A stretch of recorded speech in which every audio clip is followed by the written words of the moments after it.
Hi, we are all very welcome to another of our lives for Empower ADHD. And I am really thrilled to be joined by Abbie Robinson, who is a fourth year PhD psychology student. And I came across Abbie at a wonderful talk that she did as a second year student. Um, when you talked about the the topic that you had your that you were doing your PhD on and that journey. And maybe I'll let you share, Abbie, what that journey entailed in terms of what your PhD is on, and then what you discovered while you hmm were your PhD. So over to you. One of my favorite stories. So I started my PhD in 2022, and I was looking at ADHD in adults and perceptual decision making. So started that off, and I'd taken a year off from education after my master's, so I was getting back into the swing of things. And with the PhD, I found it was, you know, a lot more independent, and you're not, going to classes, and you don't have set deadlines for essays. Like, you have to build up that own structure. So at first, I thought I was just kind of having teething problems with, getting into the groove of things and just not being able to find my feet fully. And it was like, why can't I write? Why am I really struggling to do this? And as the year progressed on, um, I began identifying a lot more with the ADHD traits that me and my supervisors were talking about in our meetings.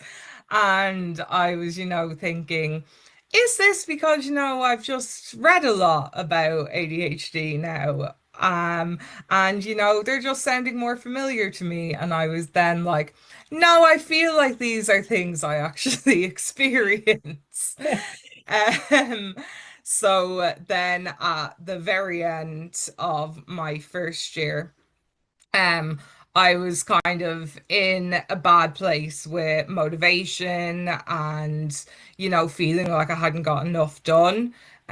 So I was like, I don't know if I can do this PhD. I think I need to just drop out and just give up because I'm not able for it.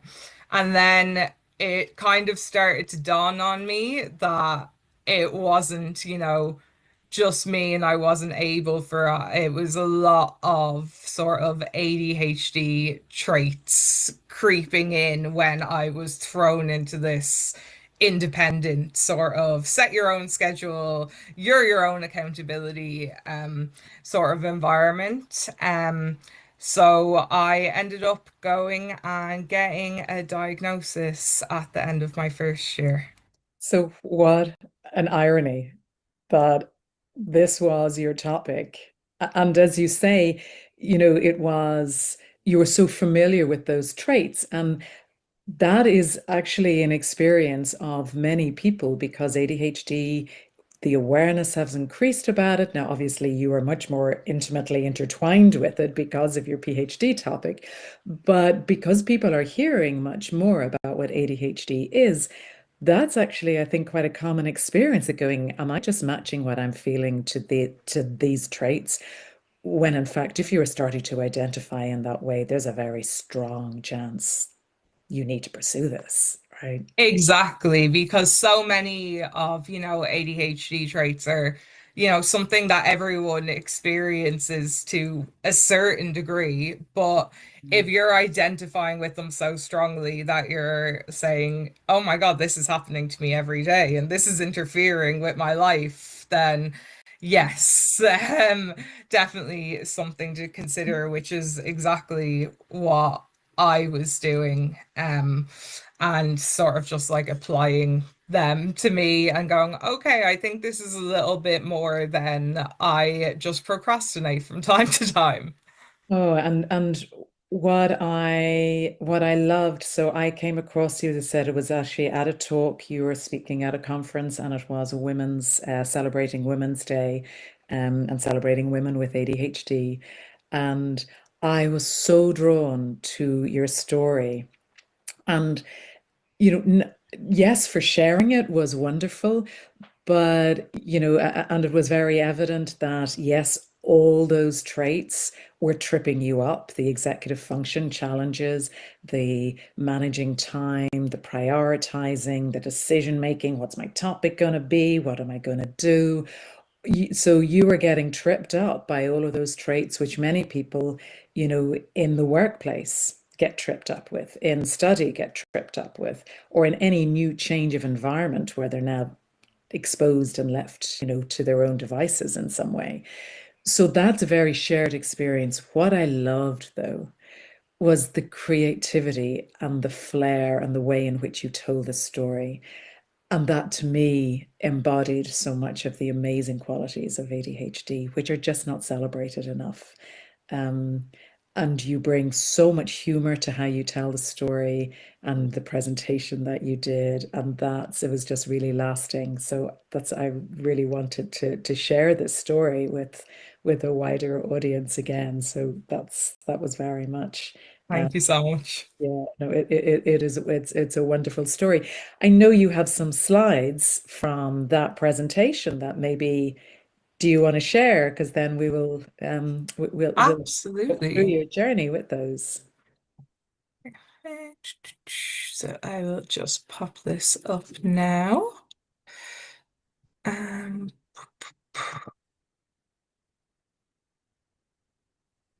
that all okay? Fabulous. Yes. Perfect. So yeah, I definitely has the age-old experience of, realizing that you had ADHD, a later diagnosis. And I think after I struggled so much in the first year of the PhD, after I realized that ADHD, that might be the traits that I was like having problems in my PhD with. And I sort of thought, okay, after diagnosis, everything's going to be rosy. It's going to be like light switch flicked and it's totally fine. So I guess what I realized a lot after my diagnosis was that that wasn't the case. And I think it was, facing the fact that after, I think I was 24 or 25, but 20 odd years of um building bad habits, that getting a diagnosis or medication wasn't going to change them overnight. So that was quite a big pill to swallow. So I think with um, these slides, if I can get them to change, there we go. Um, I think it's a lot of, you don't hear as much as what happens after. It's kind of, you got your diagnosis, big celebration, and then you're left sort of floundering in that for a bit. And I found that there was a lot of change after. So I kind of expected I would go from sad to just happy. I understand everything that's, going on now, and that will be enough. And I expected, going from total burnout with work to being the absolute greatest student in the world and so productive. And I would be the first person ever to finish my PhD in a month. Like, it was unreasonable. Um, and I also expected, all the mess, all the executive functioning and the tasks that I struggle with, that they would all just, everything would be prim and proper. But that's really just not who I am as a person. I do like a bit of organized mess. So I think it was kind of, me expecting me and my whole person to change. Wow. Um, And that's something we hear a lot, with coaching of people come very often they've come a bit of time after they've had the diagnosis and they've had this expectation. And then but none of that's changing, and so it's a lifetime of habits, it's a lifetime of stories that have been told to ourselves, and a lifetime very often of a sense of mistrust in our ability moving forward. That, I love the world, the certificate, the optimism that this is everything, it's a whole new me. Exactly, exactly. I was like, right, we have ADHD and that's it, and here's the label on it. Whereas really that label and the like further understanding of myself was the only thing that had changed. Like I was still the same person, that I still had things to work on like everyone. Okay. Um, and then I guess we'll go into what actually happened, which was, a roller coaster of ups and downs. It was a lot, of reevaluating myself and my actions and doing a lot of like reflection. So there were good and bad. So I had to, continue to have to gather the strength to reach out for support, but it was also helpful that now I could go, oh, I'm not, just not doing something because I'm lazy and I can't organize anything. I could go, okay, I'm struggling with this aspect of ADHD and I need to tell someone so they can help me get through it. Which is hard to do, but ultimately worth it. Um, I kind of also had that sense of loss of who I could have been with an earlier diagnosis, which I find is, quite common in people who are diagnosed later. That there's that what if, and what if I was diagnosed as a child, and would I still be struggling with X, Y, and Z, or would I have gotten more help, and it took me a while to kind of come to terms with, yeah, maybe things would have been a little bit different. But ultimately you kind of have to go, okay, well, I know now, so at least that's not more years of, having to what if. Like you can only go with what you know now.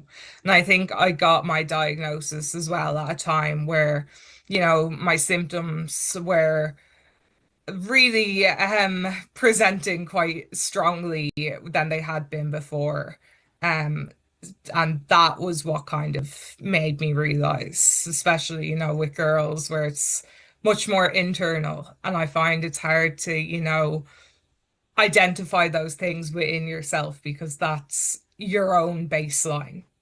Yeah. Um, yeah, you What also assume strikes everyone me, else is yeah, like well, that. what also Yeah, strikes me in there is there is this reflection back, which I hear so often from people of the, they do wonder, well, what I could have done, what I could have been.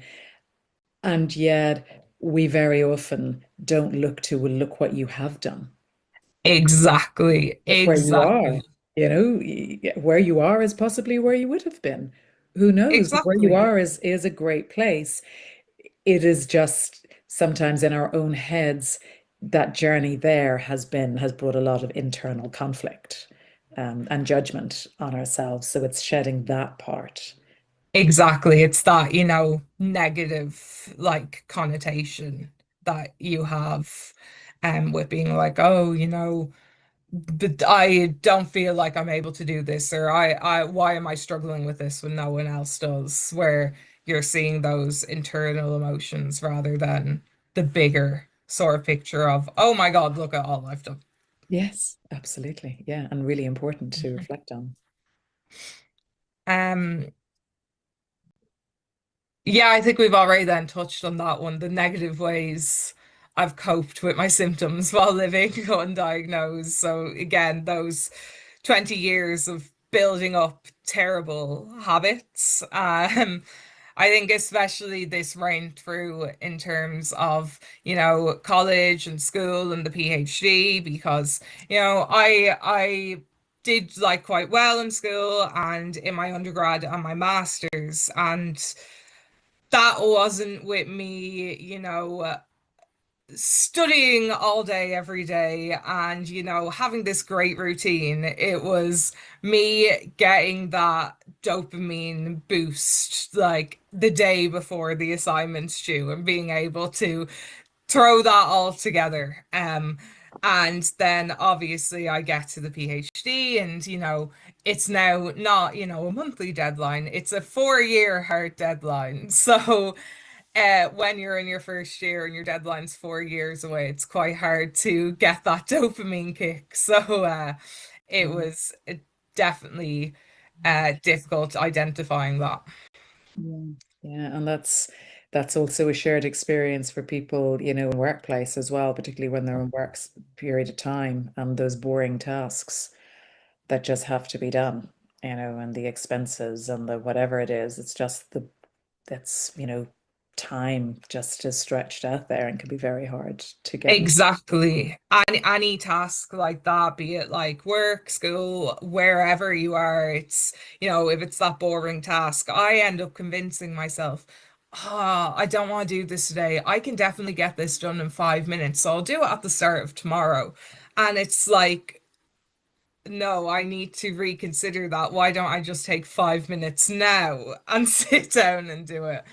Yeah. Um, And so do you it's, think that yeah. actually getting to that point, because that conversation can create a lot of internal conflict because it's like there's the other little voice in there going, nah, don't do it now. You don't need to do that now. No, let's go over here. And then the voice that's saying, Mhm. we are doing it now.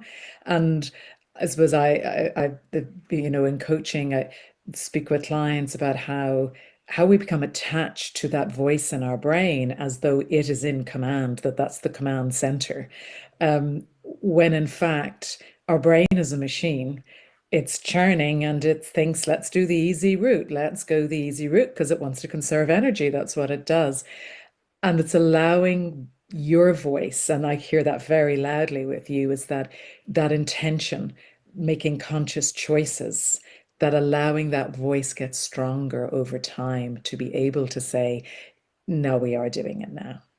Exactly. And that's a lot of practice and something I'm still not very good at, but I have my moments. And a lot of,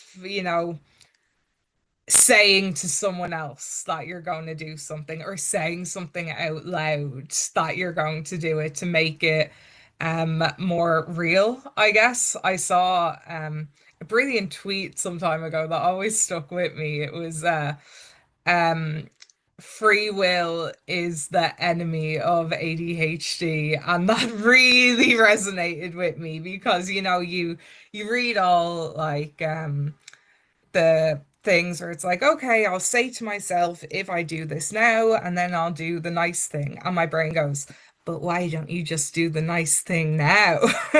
So it's being able to sort of recognize that brain wanting to take the easy route just because it can, or do I take the easy route because I feel burnt out and I need a break? And finding that differentiation between them is definitely something that I've had to try find. Yeah, and as you say, you said in there, it's practice. It's starting, and you're only, we're only 2025, so we're only, 2.5, 3 years in.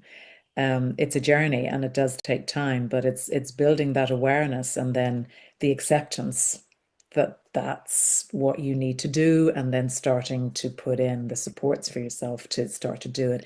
And you said, that saying out loud or saying it to a friend, you just don't do ADHD alone.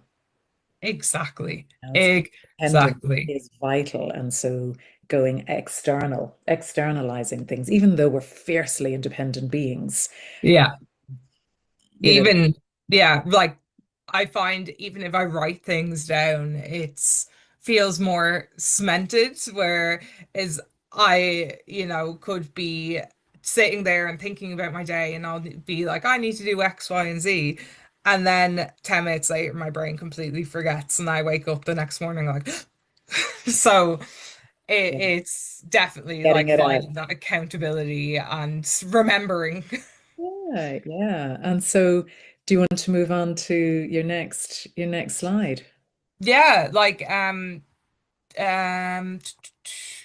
so coming to terms with living in a world that wasn't made to facilitate how my brain operates, which, you know, I think that applies again, like largely to what I'm doing in the workplace too, where, my brain personally comes alive at night.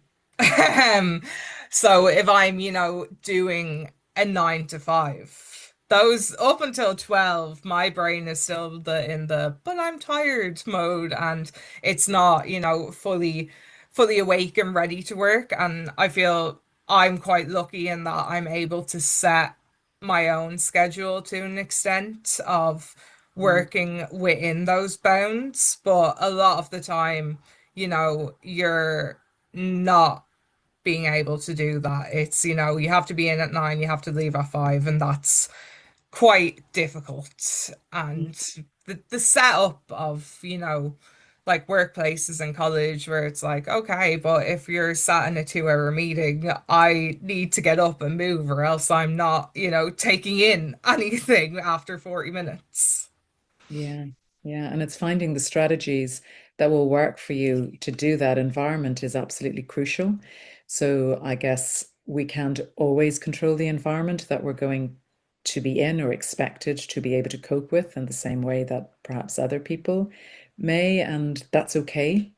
Um, but it's very much about trying to manage that energy, looking at our evenings before, if we know we've got to be 9 a.m. or we know we're consistently 9 a.m., managing energy and sleep. And that's challenging for many people, particularly when that night owl really comes alive in us, right?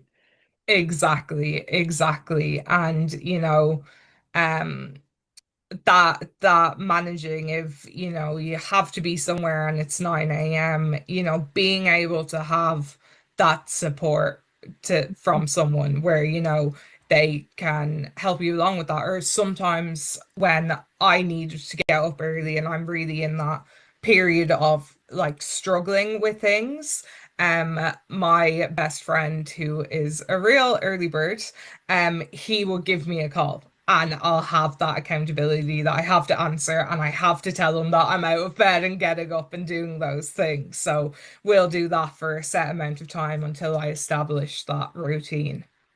Right. Okay. And that's again, it's that accountability and interdependence.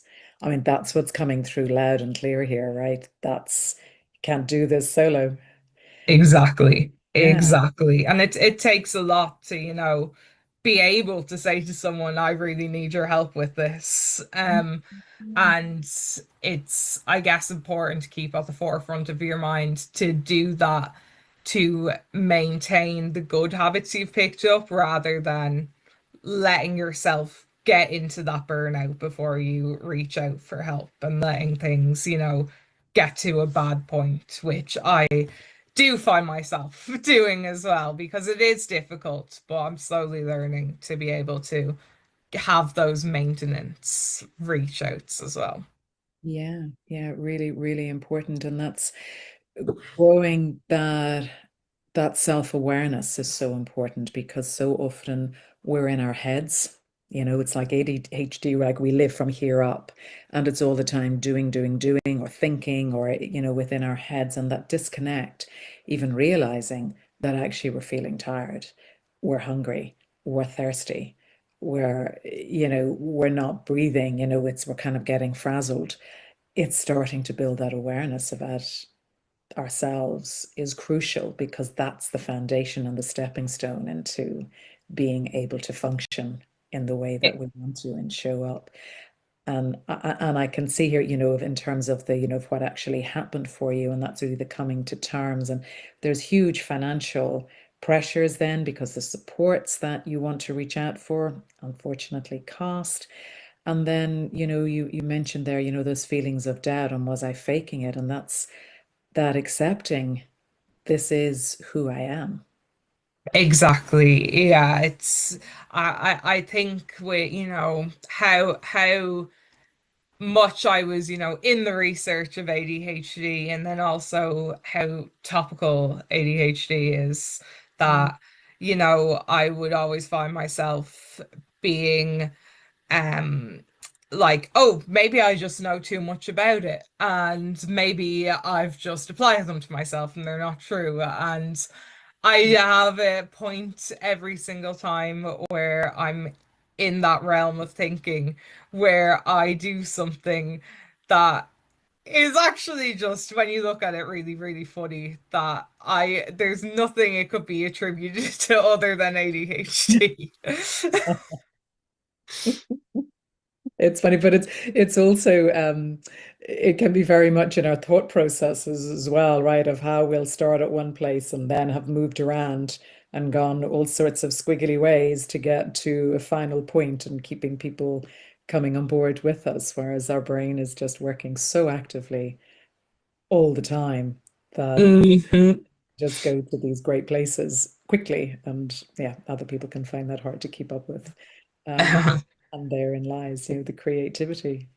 Um, yeah. So what do you have next for us? I think this is my last one. Clearly, I had a lot of feelings after I was got my diagnosis. I think the struggling to tell people at the start, and that as well, along with the ADHD stigma. And yeah, I think especially in the workplace, that's a difficult thing to do because it's not, you don't know how people are going to react to that. You have that fear, and I think especially with like the feelings of doubt and then that sort of like shame you can feel, it amplifies how negative you think things will be. I think I'm in a very lucky position as well with my workplace, where everyone has just been fantastic and so understanding and have adapted things for me when I need them, um, which has been totally great and something that I guess, a lot of people would have that fear of what's going to happen after I say it. Will I be thought of differently? Yeah, and that is so important because having that psychological safety is absolutely crucial, and having it in the workplace is vital and is lacking, unfortunately, in many workplaces, is really lacking. But it's psychological safety outside of that as well, in family and in friends. And often what we do hear are people who have been diagnosed, late diagnosed, and they recognize a parent and who may now be an elderly parent has ADHD. And they're dismissive of, they don't want either to, highlight that to the parent, or the parent because of perceptions about how the parent may perceive that, or siblings. So that can present challenges. Yeah. And then also among friends, it's choosing the friends that will support you to get that psychological safety is really important. Absolutely. I think with my family as well, I struggled to tell them. And I think that was a lot of like in my own head, especially with my parents, because, as a kid growing up, I'd, put all of this academic pressure on myself, and I'd want to do well and like have them be proud of me in that aspect. And I think like a lot of, the sort of stereotypes and the stigma of ADHD are, okay, well, if you're in school and you're not going to do well because you can't focus or you can't think. But the reality is you can focus on things that are interesting or important to you. And that was important to me. So I think telling them that I felt like telling them that I got a diagnosis, I felt it was going to be met with, but you were great in school. You can't possibly have ADHD, or I didn't want them to feel like that they'd overlooked something, Mm. or I wanted it to be looked at as a good thing of now I know. Yeah, yeah. And sometimes you've got to help people to bring them on that journey and prepare yourself for those conversations. and you may need to prepare yourself with somebody else, because again, if you go back into your own head and rely on yourself to have that dialogue, those stories of the shame and the guilt, and also with ADHD we bring enormous empathy, and I'm hearing that hugely there, your concern for how they will feel. Did they do a good job or did they let you down? That we've got to manage that, right? So it's also, we don't do ADHD alone. If you get a diagnosis, tell a friend, find that psychological safety, find that safe person you can confide in, that you can talk Mhm. this through with, and then work out your plan for how you're going to bring this to other people. And Absolutely. yeah. Yeah, and in my case, I found that sometimes they will do that for you. So to expect the unexpected, I told my dad because he's very, chilled out, relaxed. He'd be like, "Oh, okay." Definitely, if I was to suspect someone from where I got this from, it'd be that man. But I I told him and I was really, like nervous about it and I was like opening up and I was like, "Oh, I don't like this." And I was like, "I'm scared to tell like mom and I'm worried about that reaction." And then didn't I get home that day, I walk in and she goes to me, "So your dad tells me you've ADHD?" And I was like, "Oh my God, I wasn't prepared for this. That wasn't the time." So do expect the unexpected. But you know what? It took off that it gave me that relief that I wasn't circling the disastrous conversation that I made up in my mind, and that was just fine. That you made up in your mind. We Exactly. make, because we've got to remember with ADHD, it's phenomenally creative. So it can be creative in a way that doesn't help us, right? And go off in these imaginary conversations and imaginary outcomes. And Exactly. it's having a great time entertaining itself, your brain, Yeah. but the reality may be something completely Yeah. different. And I always find that, my brain always gets creative in the negative sense. So sometimes I go to myself, okay, but what happens if it is positive? Like we need to look at both sides of that as well. And And yeah, the reminder of that. yeah, and that is what's really important, is that separation, that realizing your brain is just that, it's a machine and it's going off doing what it does and taking easy routes, and having those imaginary conversations because it's entertaining itself and keeping going with a narrative.